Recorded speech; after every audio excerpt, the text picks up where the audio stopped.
Today I'm going to show you how to make this adorable and practical drawstring bag without sewing, so let's get started.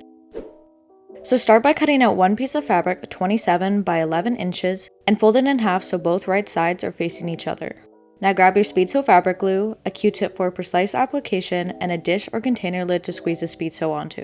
Align both sides, fold open the fabric, and start applying a line of glue to one side, leaving about 1.5 inches of fabric unglued at the open edge.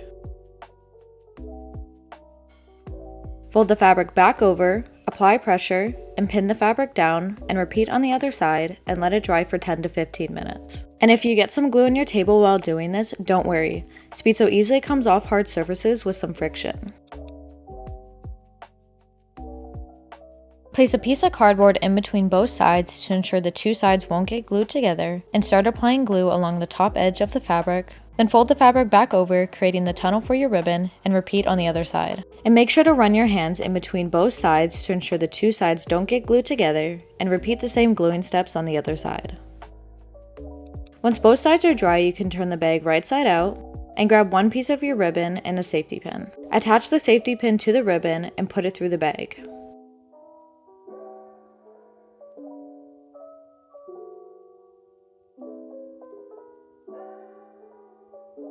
Once you've made your way all the way around, knot both ends of the ribbon together, and repeat with the second piece of ribbon starting on the opposite end.